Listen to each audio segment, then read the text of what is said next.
Welcome back. We're diving into the next chapter of Yearwalker, where things only get stranger and more unsettling. Whether you're winding down for the night or just passing the time, these moments are best experienced in the quiet. Let's begin. The Yearwalker Part 5. It was close to noon when John and I rolled up to this desolate old house on the outskirts of town. A two-story building that looked like it had been abandoned for years. Broken windows, a spotty paint job, and a messy yard. Empty planters lined the walkway to the front door, and a smashed greenhouse peeked out of the backyard. A dry, miscolored sunflower rested in one of the windows, and a pile of spray cans were piled up in the middle of the yard. So, are we picking him up here, or? No, sighed John, this is it. You can't be serious. It's not as bad as it looks. Good, because it looks like you want to give me a sort of mold respiratory infection. John opened the glove box and handed me an old phone, the kind with buttons on it and a screen where you could count the pixels. If it all goes sideways, there is one number on that, he said, but try to get along. Evan can protect you better than I can. What about the blood work? I asked. We just gonna ignore that? I'll come by in a couple of weeks, you'll be fine. I knew better than to argue. John always knew more than he let on, and if this was our best solution, then so be it. I didn't have to like it, though. Just give him some space, said John. Don't push him too hard and you'll be fine. What's his deal? What do I do? Just introduce yourself and be respectful. You'll be fine, and once you stop seeing headless corpses, we can discuss getting you back to the ranch. There was no point in telling him no. Instead, I just walked up to the front of the house. I watched John roll away, leaving me with a lot of questions and an old phone. The front door was slightly mossy and had chipped white paint. It was already about an inch open, but I decided to stick to John's advice. I could be respectful and at least give it a proper knock. I knocked twice, and something electronic crackled to life. A little red light turned on, revealing a cleverly hidden camera in the door frame. Hi, I'm looking for, Evan, I said. I'm with John Digman. Please fill out the questionnaire. It was a mechanical voice, probably generated from a text-to-speech program. What questionnaire? Please fill out the questionnaire. I took a step back and picked up my phone. Not the old busted one I got from John, but my own. I hadn't used it for some time, and I rarely got anything on it, but it was still with me. I had a new message with a link to an online form. How the hell it got through my spam filter was a miracle. How it found me was another. I filled it out. Took me about 20 minutes in total. A lot of questions about my personal health and hygiene, but also a list of employers and acquaintances. It felt official, like someone had put a lot of thought into it, maybe even government level. There, I said. You need time to read it. Checklist process level green. I'm sorry, what? Please enter the kitchen. Sit down. The door clicked, and what sounded like a series of steel bolts clunked to the side. John was right. This place was more than it appeared. I entered a thin hallway. It was too small for two people to walk shoulder to shoulder, and it really felt like a rickety old building. But I was starting to get the impression that it was mostly just for show. The door had a solid steel core, with 2-inch thick bolts locked into a solid frame. The floor didn't buckle under my weight, no creaking doors. I stepped into a small kitchen with a round table and 2 chairs. There was a plate and a coffee cup put out, but it looked a bit too staged. Like everything had been propped up to appear like someone had either recently lived here or abandoned the place. For example, one of the kitchen drawers had been opened just enough so you could see it was empty, but the drawer itself couldn't be moved. It was screwed tight. It was meant to look open. One of the chairs was nailed to the floor, but I could sit down by the other. I could hear a small series of light taps coming from the cellar, stopping just outside the kitchen door. I looked over, but couldn't see anyone. They were hiding just out of sight. Hell, a hesitant and quiet voice, followed by a violent cough. Hello, hell out. He was testing the word, tasting it, adjusting his voice. It was vaguely masculine, but there was really no way to say for sure. Might be young, might be old. Could be anyone, really. Hello, I said. Did John tell you about me? Irrelevant. Irrelevant, yes, hello. I'm sorry, what did you? There was a short pause as someone took a deep breath. That which was formerly divulged is extraneous, he said. What is to come is the single element of consequence. It was as if something clicked, like a computer successfully rebooting or someone waking up from a long nap. The person outside suddenly spoke with perfect clarity and a very human voice. It was hard to pinpoint the issue of it. How can a voice sound so perfectly human, too human? John said I might be able to stay here for a while, I said, until things clear up. That you could arrange an appropriate safeguard, yes, he said. I am well informed, so what do you want me to do? Walk upstairs, stay upstairs, all rooms are vacant. That's it? Affirmative. I got up from my chair, and there was a sudden rush of thuds, like someone scrambling to their feet. No, not now, wait, he said. Wait until gone, his voice changed. It turned younger and shrill. I just stopped as I heard him hurry downstairs. There was something strange about his walk. There was an uneven amount of footsteps. I walked upstairs. There were 4 rooms, all pretty small. A bedroom, a bathroom, a study with an old Windows 98 computer, and a little guest room. There was an old box-like TV with a built-in VHS player and a small bookshelf full of tapes. All the classics, mostly Disney. As soon as I stepped into the bedroom, an electronic spark came to life. There was a speaker in every room, probably a ton of cameras as well. Call out to me if you are in distress. It was a different voice, a young woman, almost sultry. I'm sorry, who's this? You sound, yes, of course, the voice said. Pardon?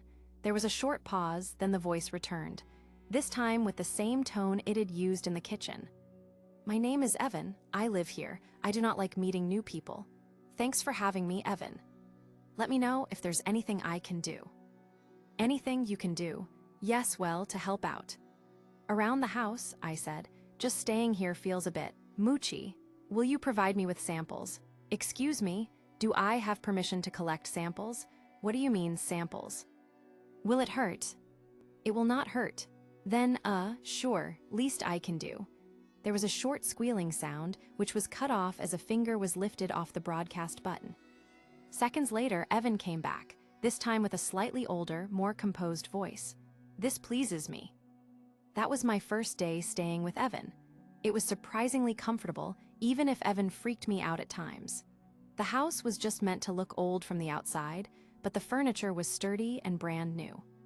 Hell, the old box TV could play Blu-rays. The computer had some sort of homemade OS on it, something Linux-based. Had its own logo and everything. A cockroach splayed out like Da Vinci's Vitruvian Man. Evan brought me 3 meals a day. Perfectly balanced nutrition. Fruits, vegetables, pasta, grains, and fish. A lot of fish. Sometimes chicken. I took long showers and sometimes a bath. There was plenty of soaps and creams to try out. I felt like a walking rainforest most of the time. I watched old movies, surfed the web, and kept watch through the window. There was nothing out there. At least no headless corpses. Also, Evan cleaned up the pile of spray cans at some point. Time passed. After about a week, we'd crossed into the month of April. I could feel myself growing restless. There'd been nothing coming for me, but I was having trouble sleeping. The reality of my situation had started to dawn on me, to be a yearwalker. What would I even wish for at the end of the year? Could it really be anything? Would a million wishes work? No, I should stick to what I promised my dad. I really should. I was sitting by the old computer looking out the window as the clock crept closer to midnight. It was only then that I realized there was something strange in the driveway. It was odd that I hadn't noticed it before. I looked out that window 100 times by then, and all of a sudden there was a small rocking horse just off the side of the driveway. It was definitely out of place. There had never been a playground on Evan's yard. Evan, I said out loud, are you seeing this? Seeing what? I recoiled. The voice wasn't coming from the speaker system, but the hallway. I completely lost my cool. Looking back outside, there was nothing. No rocking horse, just a plain driveway. But even more so, Evan was standing just outside of my room, out of view like always. Sorry, I said. There was something, out in the yard. Was it an intruder? No, more like a rocking horse. Does that correlate to the threat you have been facing? No, those were different, just keep an eye out. How far out? I chuckled, but Evan didn't. Over the next few days, I started noticing other strange things around the house. At first, it was a rocking horse, then a small drinking fountain, a pile of tires, an apple tree. Just things. It was making me question myself. Maybe I was starting to see things. Maybe I'd been locked up for too long. Still, I couldn't complain. Evan was an excellent host, if a bit creepy. Evan didn't seem to notice the things I pointed out. Maybe he wasn't paying attention, or maybe he was busy with something else. He spent pretty much all his time in the basement, which I had yet to see. Then again, I hadn't even seen Evan. It all came to a head one night as I got up to take a leak. I walked past the study, only to notice a new set of curtains. Nothing special, but they were not there earlier. I paused. Now they could have been put up by Evan. He did fiddle around the house at times, but he must have done so recently, as those curtains looked brand new. I had been in the study just hours before. Peeking into the bathroom, I could see some new things in there as well. A few hairbrushes, some new shampoos, and a bath mat. "Evan," I said out loud, "did you put up some new things?" "Yes," a voice spoke over the speakers. "There have been several improvements in the bathroom for your convenience." "Only the bathroom?" "Yes. Are you lacking a particular comfort?" "No, I was thinking about the curtains in the study," I said. "Did you... curtains?" For a brief moment, there was something bulging behind the curtain. Something vaguely humanoid, with a glowing set of blue eyes. It moved. I only had time to inhale before all hell broke loose. There was a sound, like an excited dog slipping on a hardwood floor. Not trusting the bathroom, I hurried inside the guest room. I could feel my heart racing as I slammed the door shut. Something started scratching. "Evan," I said. "Evan, are you hands grabbing me from behind?" Something pulling me back. Looking back on it, I can't believe I missed the painting on the wall. It hadn't been there earlier that day. The guest room window had been opened, and I was pulled through it. It happened so fast. I fell from the second floor, only to land on something soft and vaguely humanoid. I got up and looked down. I'd landed on what looked like a cushion. I was standing out in the yard, and there was no one there. There was, however, hundreds of things. Garbage bags, an old carpet, stacks of bottles, crates, iron rods, a tent, parts of a broken chain-linked fence. I heard something moving behind me, but when I turned, there were just more items. An old couch, a tree stump, a cardboard sign for a bank downtown. The pile of spray cans were back. Every time I turned around, I heard things move closer, and the items kept changing. As soon as I looked away, it was as if they changed to something else. And when I didn't look, they got closer. Even the cushion underneath me changed from a cushion to a wicker basket to a deflated, happy birthday balloon. I just kept spinning around, trying to keep my eye on everything all at once. My breathing was so shallow that it stopped, quickly making me lightheaded. But no matter how fast I was, I could feel them closing in. Bigger items coming ever so slightly closer. I was starting to see something eerily human in them, a vase with a pair of eyes. A poster that kept looking at me, water bottles with vaguely threatening text. Closer. Closer, closer, something stabbed me. A sharp, painful brun just to the right of my spine. About an inch deep, no thicker than a pencil, but to have your flesh severed. I can't explain the pain. I almost fell forward as this bright, searing warmth burned me. As I spun around, there was a lampshade right behind me. I heard something sharp pierce the air behind me, and I turned around in time to see a part of a broken column with sharp pieces of rebar sticking out. Waving my arm back, I felt something sharp brush against the palm of my hand. On my left side, something pierced the skin under my arm. Something poked against my right knee, but couldn't pierce the fabric. Then a large hand caught my hair. I was stuck. They got me. I flailed with my arms, trying to push them off. Another stab in my left thigh, one more just off the side of my throat, and everything inched closer. I couldn't close my eyes. If I did, there'd be nothing stopping them. But it was too late. Please, what happened was quick. There was this awful smattering noise, like a silenced machine gun. A burst of air that flicked loose dust into the air, covering the area in a cloud. I could barely make out what I was seeing. There were no longer items around me, just silhouettes of people with bright blue eyes. And something else. Long tendrils reaching, ripping, tearing them apart. A pair of insect-like wings spread out in an X shape. Innumerable eyes appearing all over a morphing, gibbous mass of claw, muscle, and spikes. And that awful chemical smell, the same I'd felt that first night of my year walk. The creatures were scrambling to get away, but they didn't all make it. Some were torn to pieces, others were devoured.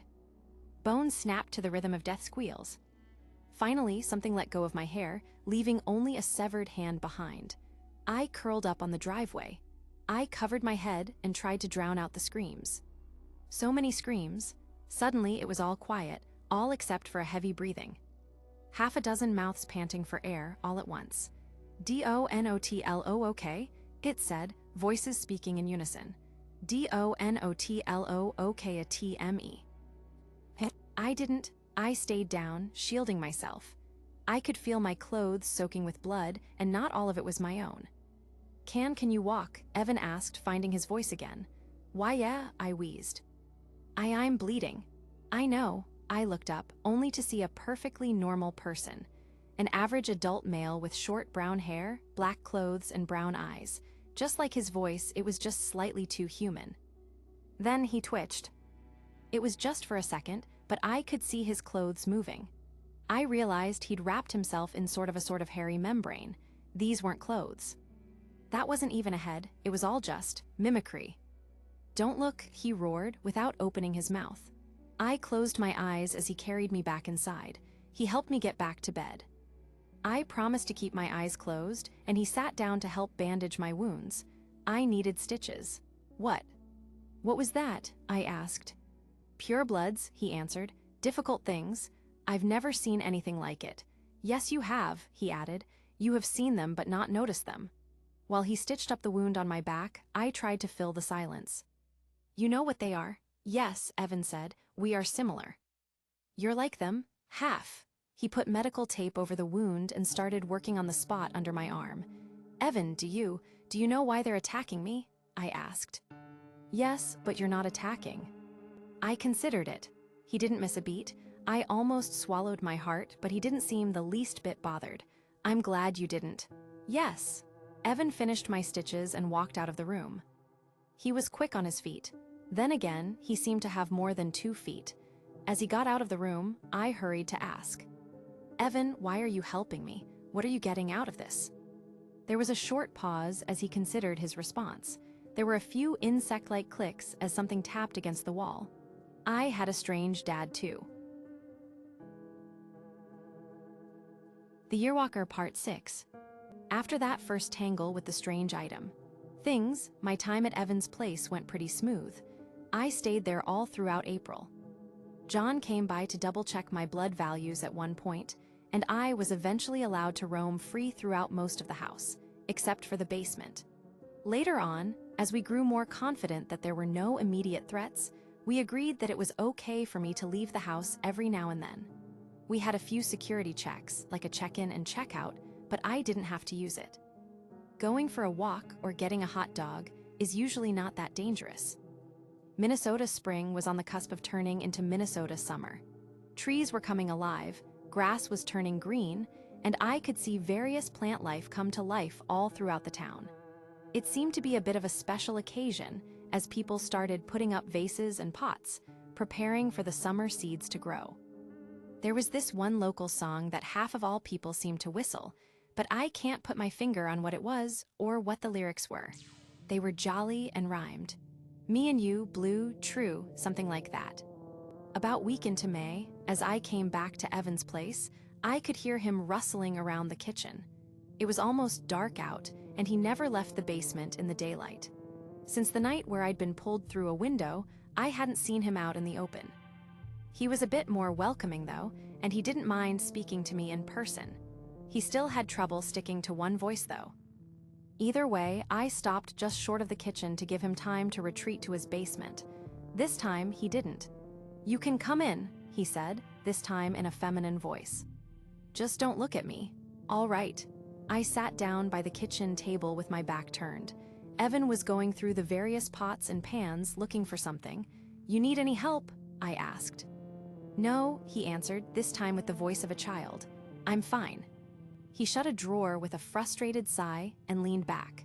I held true to my word and didn't look at him. I couldn't help seeing parts of him in the reflection of the kitchen window, though. It was hard not to notice the various feelers and antennae poking out of him. "Why were you exiled?" Evan asked. "Were your surrogate family deviants?" "No," I admitted. "They're pretty normal. Too normal, really."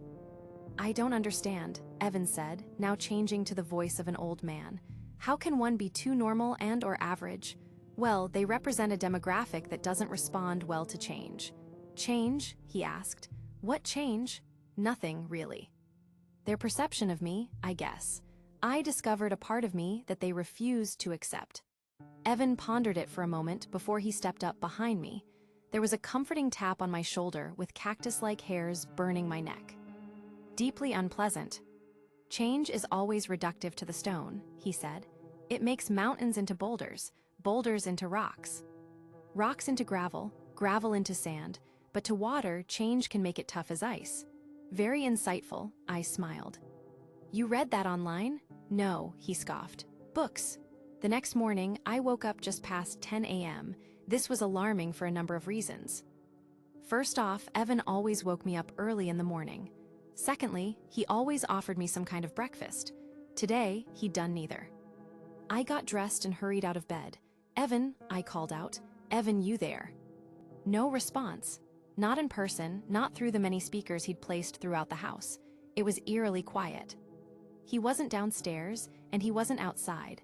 I made a mental note to ask him about the stalks growing in the garden, though. They looked strange. But Evan was nowhere to be seen. That's when I noticed the basement door was open. This hadn't happened before. Evan always closed it, and he was adamant about protecting his space. Leaving it open could mean he'd hurt himself or something serious had happened. I hurried back upstairs and fished my burner phone out of my pocket. I had to get John on the line, just in case. He picked up in 2 rings. "Evan's gone," I said. "Something's up." "You sure?" John asked.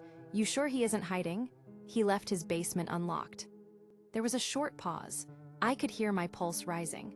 I barely knew anything about Evan, but he seemed decent enough. Besides, he'd taken good care of me for the better part of a month. If I were to survive this year, I'd need people like him on my side. "I'll be there in 20, said John. "Don't touch anything. Put the phone in the microwave." "There's no microwave." "Then pick it apart and put the pieces in a glass of water." I did as I was told, even if it felt ridiculously wasteful. At that point, I knew better than to question John and his directions.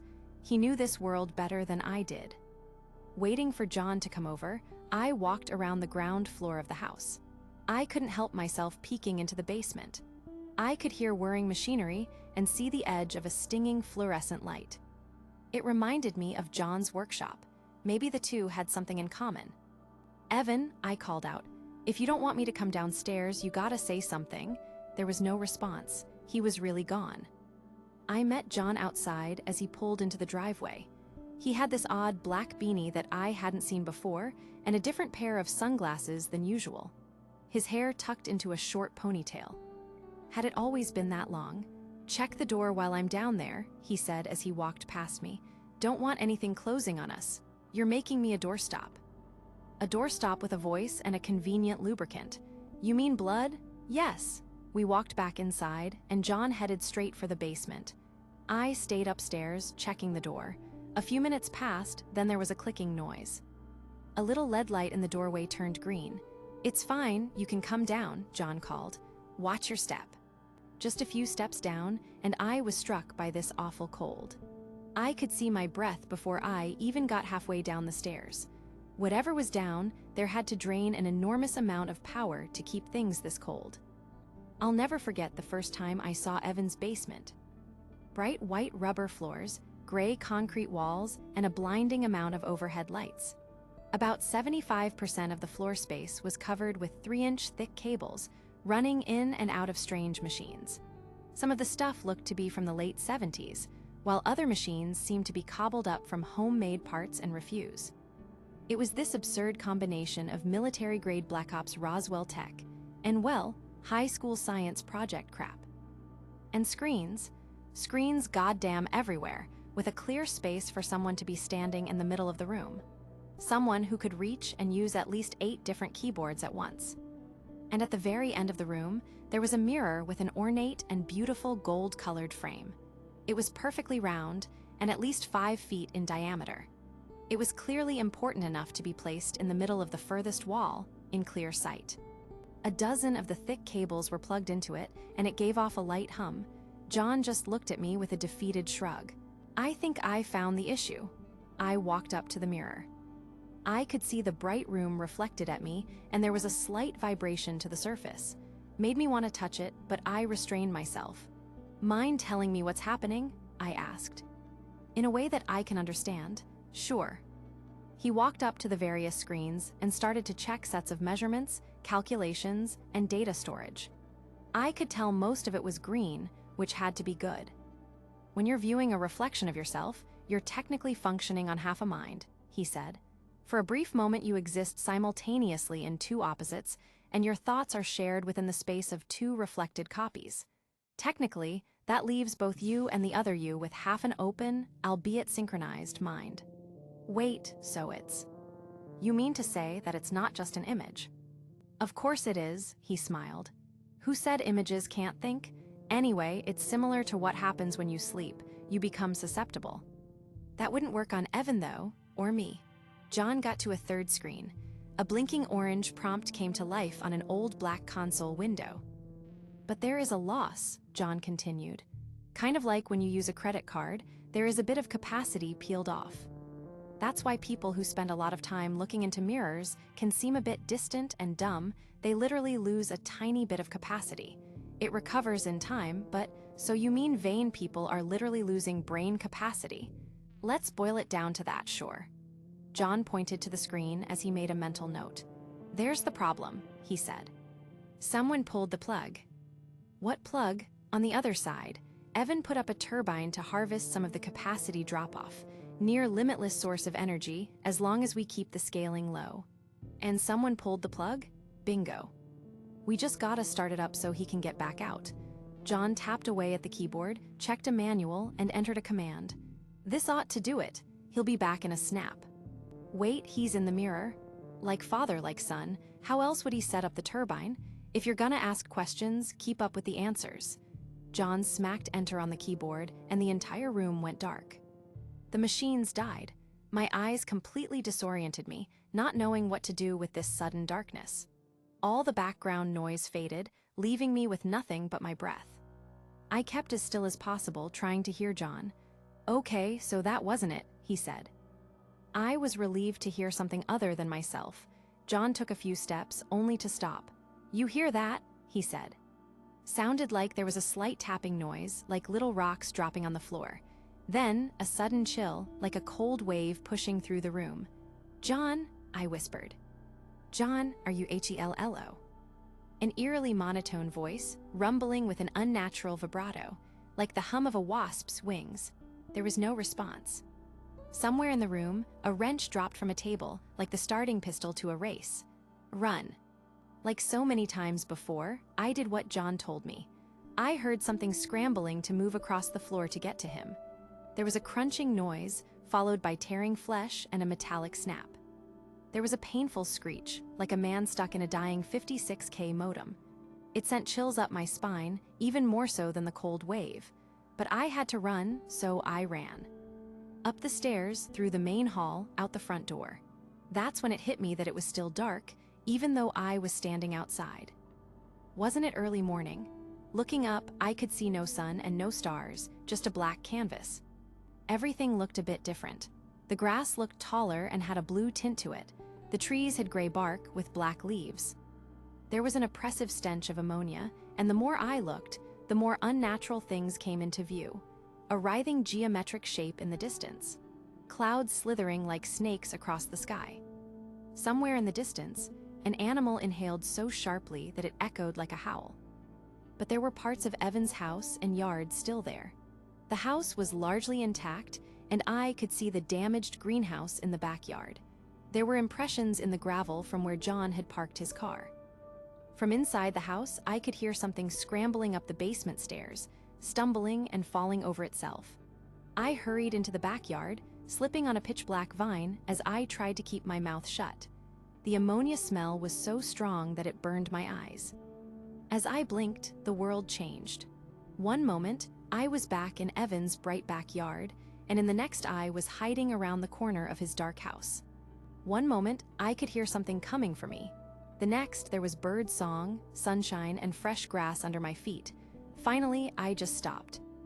I leaned against the brick foundation, feeling the rough texture scratch my nails.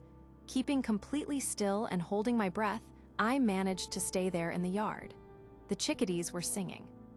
I held my breath as long as I could, keeping as still as possible as to not be whisked back. But lungs aren't meant to last that long. I could still taste the ammonia. I was losing my grip. I was going back there, like it or not. As my face turned red, I noticed an old brick just within arm's reach. I had to try something. I exhaled and reached for it. The moment I touched it, I was back in that damned place. The smell hit me like a sack of hammers, and my eyes had trouble adjusting to the dark. No more than 6 feet away, there was tall, slick shadow looking down on me. Something vaguely human, like the memory of a body. Hello, that voice again. The shape lunged at me. I curled up into a ball, abandoning even the slightest attempt to throw that brick.